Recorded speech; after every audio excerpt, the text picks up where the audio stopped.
Hello friends, welcome to my YouTube channel PK smart study. Daily current affairs के video series में आपका स्वागत है। आज है 24 मई 2020 से करंट अफेयर्स के जितने भी इंपॉर्टेंट क्वेश्चन बनते हैं हम इस वीडियो में डिस्कस करेंगे। चलिए वीडियो स्टार्ट करते हैं। आज का पहला इंपॉर्टेंट क्वेश्चन है, हाल ही में किसने इग्नू के ऑनलाइन एमए हिंदी कार्यक्रम का शुभारंभ किया? इसका सही आंसर है ऑप्शन नंबर ए, केंद्रीय मानव संसाधन विकास मंत्री रमेश पोखरियाल निशंक जी। केंद्रीय मानव संसाधन विकास मंत्री रमेश पोखरियाल निशंक ने फेसबुक लाइव सत्र जरिए इग्नू के ऑनलाइन एमए हिंदी कार्यक्रम का शुभारंभ किया। लॉन्च सत्र के दौरान मंत्री ने कहा कि इस कार्यक्रम से हमारे पढ़े इंडिया ऑनलाइन पहल को मजबूती मिलेगी। साथ ही इन्होंने ऑनलाइन शिक्षा को बढ़ावा देने में इग्नू की भूमिका की सराहना की। विश्वविद्यालय ने हिंदी में एमए के अलावा ये कार्यक्रम भी शुरू किए हैं। गांधी और शांति अध्ययन में नए एमए, पर्यटन अध्ययन में बीए, अरबी में सर्टिफिकेट कोर्स, सूचना प्रौद्योगिकी में सर्टिफिकेट कोर्स, पुस्तकालय और सूचना विज्ञान में सर्टिफिकेट कार्यक्रम। चलिए अब आपको पहले इग्नू के बारे में आते हैं। इग्नू का फुल फॉर्म है Indira Gandhi national open university. ये एक सेंट्रल यूनिवर्सिटी है जिसकी लोकेशन है न्यू दिल्ली, इंडिया में। चांसलर हैं प्रेसिडेंट ऑफ इंडिया यानी कि रामनाथ कोविंद जी। अगले क्वेश्चन पर जाने से पहले अगर ये वीडियो आपको पसंद आ रही हो तो लाइक और शेयर ज़रूर कर दें। साथ ही में हमारे Telegram channel PK smart study को भी ज्वाइन कर लें। वहाँ आपको सारे पीडीएफ एक साथ मिल जाएंगे। टेलीग्राम चैनल का लिंक आपको डिस्क्रिप्शन में मिल जाएगा। क्वेश्चन नंबर 2, एनटीपीसी लिमिटेड ने अक्षय ऊर्जा व्यवसाय के लिए किस कंपनी के साथ समझौता ज्ञापन पर हस्ताक्षर किए? इसका सही answer option number A, ONGC. NTPC limited बिजली मंत्रालय के तहत पीएसयू ने 22 मई को पेट्रोलियम और प्राकृतिक गैस मंत्रालय के अधीन तेल और प्राकृतिक गैस निगम लिमिटेड के साथ एक समझौता ज्ञापन पर हस्ताक्षर किए। एमओयू का उद्देश्य अक्षय ऊर्जा यानी कि रिन्यूएबल एनर्जी बिजनेस व्यवसाय को एक संयुक्त उद्यम कंपनी स्थापित करना है। पहले बात बताएं आपको ओएनजीसी का फुल फॉर्म है oil and natural gas corporation limited. चलिए अब आपको एनटीपीसी के बारे में आते हैं। एनटीपीसी का फुल फॉर्म है national thermal power corporation limited. बात करें इसकी स्थापना तो 1975 में हुई है। हेडक्वार्टर है न्यू दिल्ली में। ऑनर है गवर्नमेंट ऑफ इंडिया यानी कि भारत सरकार। चलिए चलते हैं क्वेश्चन नंबर 3 की तरफ। हाल ही में एयरटेल अफ्रीका और किसने कोविड-19 से प्रभावित बच्चों और परिवारों की मदद के लिए हाथ मिलाया है? इसका सही आंसर है option number D, UNICEF. UNICEF और एयरटेल अफ्रीका ने कोविड-19 से प्रभावित हुए बच्चों और परिवारों की सहायता करने के लिए भागीदारी की है।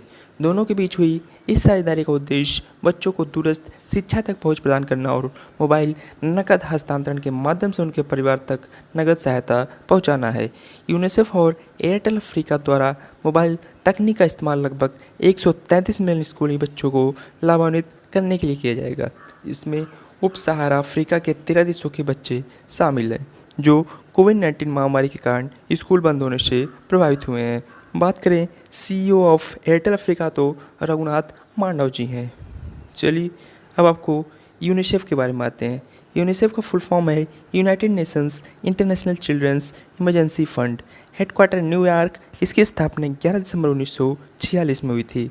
डायरेक्टर जनरल हैं हेनरिएटा फोरे जो कि आपको इमेज में दिखाई दे रहे हैं। टोटल मेंबर्स हैं 191 कंट्रीज़। चलिए चलते हैं क्वेश्चन नंबर 4 की तरफ। हाल ही में अंतर्राष्ट्रीय चाय दिवस किस दिन मनाया गया?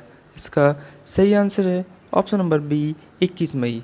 संयुक्त राष्ट्र ने अर्थव्यवस्था और लोगों के जीवन में चाय के महत्व को देखते हुए 21 मई को अंतर्राष्ट्रीय चाय दिवस घोषित किया था। संयुक्त राष्ट्र ने चाय के औषधीय गुणों के साथ साथ सांस्कृतिक महत्व को भी मान्यता दी है। दरअसल Bharat, Sri Lanka, Nepal, Vietnam, Indonesia, Bangladesh, Kenya, Malawi, Malaysia, Uganda और तंजानिया जैसे चाय उत्पादक देशों में साल 2005 से 15 दिसंबर को अंतर्राष्ट्रीय चाय दिवस मनाया जाता रहा है। मगर साल 2015 में भारत ने संयुक्त राष्ट्र महासभा से सिफारिश की कि 21 मई को अंतर्राष्ट्रीय चाय दिवस घोषित किया जाए, जिसके बाद संयुक्त राष्ट्र ने 15 दिसंबर 2019 को 21 मई को अंतर्राष्ट्रीय चाय दिवस घोषित कर दिया है। चलिए अब आपको मई के सारे इंपॉर्टेंट डे रिवीजन कराते हैं। 1 मई को इंटरनेशनल लेबर डे, 2 मई को वर्ल्ड ट्यूना डे, 2 मई को ही इंटरनेशनल एस्ट्रोनॉमी डे, 3 मई को वर्ल्ड प्रेस फ्रीडम डे, 4 मई को इंटरनेशनल फायर फाइटर्स डे, 5 मई को वर्ल्ड अस्थमा डे, 5 को ही इंटरनेशनल डे फॉर मिडवाइफ्स, 7 मई को वर्ल्ड एथलेटिक्स डे और border roads organisation establishment day, 8 मई को वर्ल्ड रेड क्रॉस डे, 9 मई को वर्ल्ड थैलेसीमिया डे और वर्ल्ड बर्ड माइग्रेटरी डे, 10 मई को मदर्स डे, 11 मई को नेशनल टेक्नोलॉजी डे, 12 मई को इंटरनेशनल नर्स डे। बात करें 15 मई की तो 15 मई को इंटरनेशनल फैमिली डे, 16 मई को international day of light, national dengue day और 17 मई को वर्ल्ड हाइपरटेंशन डे, 18 मई को इंटरनेशनल म्यूजियम डे, 20 मई को वर्ल्ड बी डे और वर्ल्ड माइट्रोलॉजी डे, 21 मई को एंटी टेररिज्म डे, 21 मई को इंटरनेशनल टी डे और 22 मई को international day for biological diversity. चलिए चलते हैं क्वेश्चन नंबर 5 की तरफ। स्वाइन फ्लू या मौसमी इन्फ्लुएंजा का मुकाबला करने के लिए राज्यव्यापी टीकाकरण कार्यक्रम किस राज्य ने शुरू किया है? इसका सही आंसर है option number D, Haryana. Corona virus के मामले दैनिक आधार पर लगातार बढ़ते जा रहे हैं। वहीं मानसून के स्वाइन फ्लू यानी H1N1 की संभावना ने हरियाणा सरकार की समझ को एक बड़ी चुनौती उत्पन्न कर दी है। इसी चुनौतियों के मद्देनजर रखते हुए हरियाणा सरकार ने स्वास्थ्य संबंधित 3 कार्यक्रम शुरू किए हैं, जिसमें स्वास्थ्य कर्मियों के लिए H1N1 टीकाकरण अभियान, दूसरा राष्ट्रीय वायरल हेपेटाइटिस नियंत्रण कार्यक्रम तहत हेपेटाइटिस बी नियंत्रण कार्यक्रम और राज्य के 21 जिला अस्पतालों में नेत्रदान केंद्र शामिल है। स्वाइन फ्लू की बात करें तो ये H1N1 नामक फ्लू वायरस के कारण होने वाला एक संक्रामक रोग है। H1N1 एक प्रकार का संक्रामक वायरस है। चलिए अब आपको हरियाणा के बारे में बात है। हरियाणा का गठन 1 नवंबर 1966 को हुआ था। वर्तमान मुख्यमंत्री हैं श्री मनोहर लाल खट्टर, जो कि आपको इमेज में दिखाई दे रहे हैं। गवर्नर हैं Shri Satyadev Narayan Arya. Capital Chandigarh. First CM Bhagwat Dayal Sharma. First governor Dharmavira. Lok Sabha seat 10, Rajya Sabha seat 5, total district है 21। बात करें हरियाणा के हाई कोर्ट की तो ये Punjab and Haryana high courts के नाम से जाना जाता है। चीफ जस्टिस है रविशंकर झा। बात करें स्टेट ट्री की तो स्टेट ट्री है पीपल, फ्लावर है लोटस, एनिमल है ब्लैक बक, स्टेट बर्ड है ब्लैक फ्रॉन्कलिन, फाउंटेन्स है झूमर, रासलीला, फाग एंड खोरिया। मेन रिवर्स है यहाँ की Yamuna and Saraswati. National park है कलेश्वर एंड सुल्तानपुर, जो कि काफ़ी इंपॉर्टेंट है। डैम्स है कौशल्या। हरियाणा से सटे राज्यों के बारे में आते हैं। पंजाब हिमाचल प्रदेश है नॉर्थ में, राजस्थान है वेस्ट में, ईस्ट में उत्तराखंड एंड उत्तर प्रदेश। चलिए आपको मैप में दिखाते हैं, ये मैप में हरियाणा। चलिए चलते हैं क्वेश्चन नंबर 6 की तरफ। हाल ही में किस आईआईटी के अनुसंधानकर्ताओं ने अल्जाइमर की वजह से थोड़े समय के लिए जाने वाली याददाश्त को रोकने या कम करने हेतु नए तरीके विकसित करने का दावा किया है? इसका सही आंसर है option number B, IIT Guwahati. IIT Guwahati के अनुसंधानकर्ताओं ने दावा किया है कि उनके अनुसंधान में एक अलग तरीका मिला है जो अल्जाइमर की बीमारी टाल सकता है। आईआईटी गुवाहाटी के 4 सदस्य वाली टीम ने दिमाग में न्यूरोटॉक्सिक अणु को जमा होने से रोकने का तरीका पता लगाने के लिए अल्जाइमर के न्यूरोकेमिकल सिद्धांत का अध्ययन किया है। चलिए चलते हैं क्वेश्चन नंबर 7 की तरफ। लोकप्रिय गायिका लता मंगेशकर ने आत्मनिर्भर भारत की भावना को सलाम करते हुए एक गाना गाया। उसका शीर्षक क्या है? इसका सही आंसर ऑप्शन नंबर ए, जय तू भारतम। लोकप्रिय गायिका लता मंगेशकर ने आत्मनिर्भर भारत की भावना को सलाम करते हुए एक गाना गाया, जिसका शीर्षक है जय तू भारतम।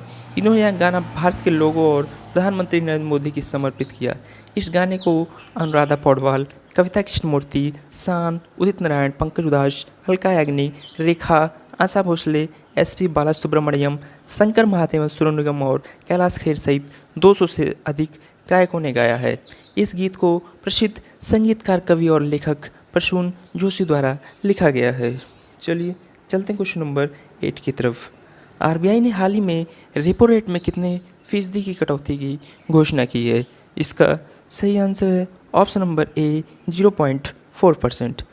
आरबीआई ने रेपो रेट में 0.4% की कटौती का ऐलान किया है। पहले रेपो रेट 4.4% था, जो अब 4% हो गया है। कोरोना वायरस संबंधी उपायों से निपटने के लिए पिछले 2 महीनों में आरबीआई गवर्नर शक्तिकांत दास की यह तीसरी प्रेस कॉन्फ्रेंस है। आरबीआई गवर्नर ने पहली प्रेस कॉन्फ्रेंस 27 मार्च, दूसरी 17 अप्रैल को की थी। आरबीआई ने रिवर्स रेपो रेट को 3.75% से घटाकर 3.35% कर दिया है। बैंक जिस दर पर आरबीआई के पास रकम रखकर ब्याज हासिल करता है उसे रिवर्स रेपो रेट कहते हैं। चलिए अब आपको पहले आरबीआई के बारे में आते हैं। आरबीआई का गठन 1 अप्रैल 1935 को हुई थी। हेडक्वार्टर मुंबई में प्रेसिडेंट गवर्नर श्री शक्तिकांत दास जो कि 25वें नंबर के गवर्नर हैं। फर्स्ट गवर्नर सर हसमोहन स्मिथ जो कि एक नॉन इंडियन थे। First Indian governor Shri Deshmukh. First Indian lady governor के उदेशी। इसके लोगों में पांथर एंड पाम ट्री है। इसका राष्ट्रीयकरण 1 जनवरी 1949 को हुआ था। अब बात करें आपको रिवर्स रेपो रेट के बारे में आते हैं या पहले आपको रेपो रेट के बारे में आते हैं। जब बैंकों को कम ब्याज दर पर ऋण उपलब्ध होगा यानी रेपो रेट कम होगा तो वे अपने ग्राहकों को सस्ता कर्ज दे सकेंगे, और यदि रिजर्व बैंक रेपो रेट बढ़ाएगा तो बैंकों के लिए कर्ज लेना महंगा हो जाएगा और वे अपने ग्राहकों के लिए लोन महंगा कर देंगे। और रिवर्स रेपो रेट की बात करें तो यार रेपो रेट का उल्टा होता है। बैंकों के पास जब दिन भर के कामकाज के बाद बड़ी रकम बची रहती है तो उस रकम को रिजर्व बैंक में रख देते हैं। इस रकम पर आरबीआई उन्हें ब्याज देता है।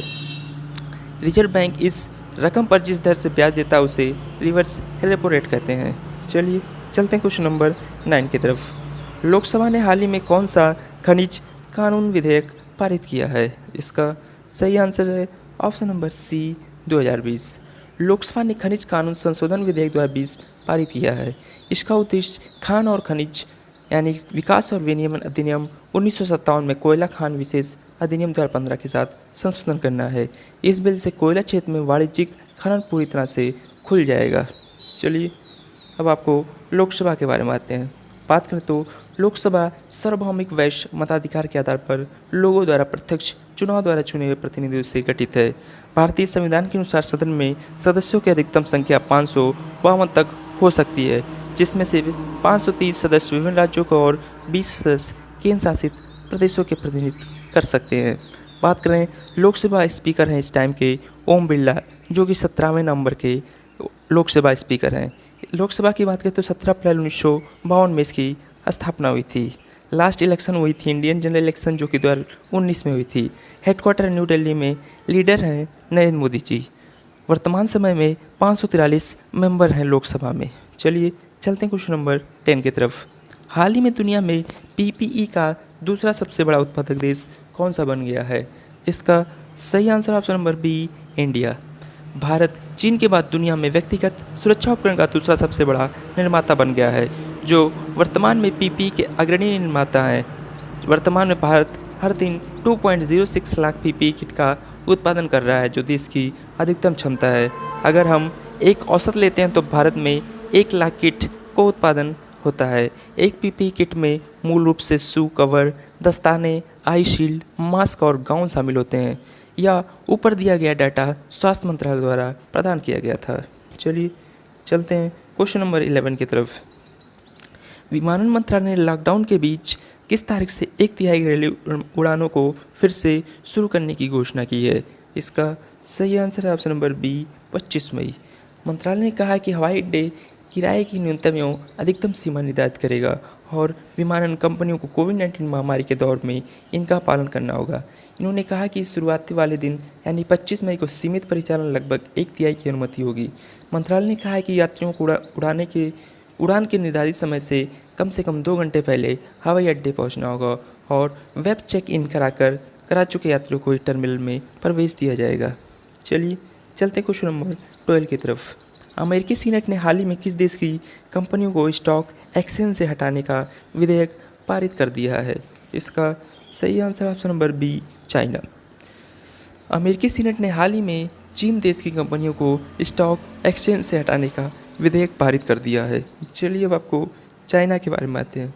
चाइना की कैपिटल है बीजिंग। प्रेसिडेंट है जी जिनपिंग जो कि आपको इमेज में दिखाई दे रहे हैं। करेंसी है renminbi. National day October. Highest mountain है Mount Everest. World's largest standing army की बात करें तो चाइना के पास है। वर्ल्ड्स लार्जेस्ट इकोनॉमी चाइना के पास है। वर्ल्ड्स मोस्ट पॉपुलेशन कंट्री की बात करें तो चाइना ही है।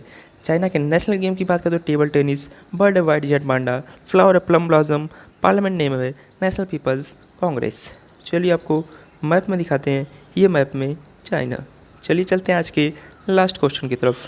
प्रधानमंत्री नरेंद्र मोदी ने किस राज्य के लिए हाल ही में 1000 करोड़ के राहत पैकेज की घोषणा की है? इसका सही आंसर है option number C, West Bengal. प्रधानमंत्री नरेंद्र मोदी ने चक्रवात प्रभावित बंगाल के लिए 1000 करोड़ रुपए के राहत पैकेज की घोषणा की है। साथ ही तूफान में मरने वाले के परिवार को 2-2 लाख और घायलों को 50-50 हज़ार रुपये देने की भी ऐलान किया। शुक्रवार को पीएम मोदी ने मुख्यमंत्री ममता बनर्जी और राज्यपाल जगदीप धनखड़ के साथ उत्तर और दक्षिण 24 परगना के चक्रवात प्रभावित क्षेत्रों का हवाई सर्वेक्षण किया। बात करें अभी हाल ही में पश्चिम बंगाल में अम्फान तूफान के कारण बहुत ही ढेर सारा नुकसान हुआ है। चलिए अब आपको वेस्ट बंगाल के बारे में आते हैं। वेस्ट बंगाल का गठन 15 अगस्त 1947 को हुआ था। वर्तमान मुख्यमंत्री ममता बनर्जी जी, जो कि आपको इमेज में दिखाई दे रही हैं। Governor Shri Jagdeep Dhankhar, capital Kolkata. First CM Prafulla Chandra Ghosh, first governor C Rajagopalachari. Lok Sabha seat 42, Rajya Sabha seat 16, total district है 20। बात करें वेस्ट बंगाल का high court Calcutta high court के अधीन आता है। चीफ जस्टिस हैं टीवी राधाकृष्णन। बात करें स्टेट ट्री की तो chatim tree, flower and night flowering jasmine, animal है फिशिंग कैट, बर्ड है white throated Kingfisher. Main dance यहाँ का बिरथा, कीर्तन, चाऊ, संथाल, तुसु और गंभीरा। मेन रिवर है महानंदा, पद्मा, हुगली, तीस्ता, गंगा और दामोदर। नेशनल पार्क की बात करते हैं सुंदरबन, बक्सा, महानंदा वाइल्ड लाइफ सेंचुरी। चलिए आपको मैप में दिखाते हैं। ये मैप में वेस्ट बंगाल। चलिए चलते हैं आज के स्टैटिक जी के क्वेश्चन की तरफ। भारत में नमक का प्रमुख स्रोत निम्नलिखित में से कौन है? इसका सही option number A, salt pan. चलिए चलते हैं आंसर ऑफ स्टैटिक क्वेश्चन की तरफ। फ्लिपकार्ट ने ग्राहकों को डिजिटल मोटर बीमा पॉलिसी देने के लिए किसके साथ हाथ मिलाया है? इसका सही आंसर था ऑप्शन नंबर ए, बजाज। आप लोग कमेंट ज़रूर किया कीजिए। कमेंट करने से आपको आसानी से याद हो जाता है। चलिए चलते क्वेश्चन ऑफ द डे की तरफ। हाल ही में जैविक विविधता के लिए अंतर्राष्ट्रीय दिवस कब मनाया गया? इसका सही आंसर आपको कमेंट बॉक्स में कमेंट करके बताना है। साथ ही में जैविक विविधता के लिए अंतर्राष्ट्रीय दिवस 2020 का थीम क्या है, ये भी आपको कमेंट बॉक्स में लिखना है। ऐसे ही डेली करंट अफेयर्स के वीडियो के लिए आप अपने चैनल पीके स्मार्ट स्टडी को सब्सक्राइब करें। वीडियो पसंद आई हो तो लाइक और शेयर जरूर करें। Thank you. PK smart study channel को सब्सक्राइब करें तथा साथ ही में बेल आइकन दबाना ना भूलें ताकि आपको लेटेस्ट वीडियो तुरंत मिल सके।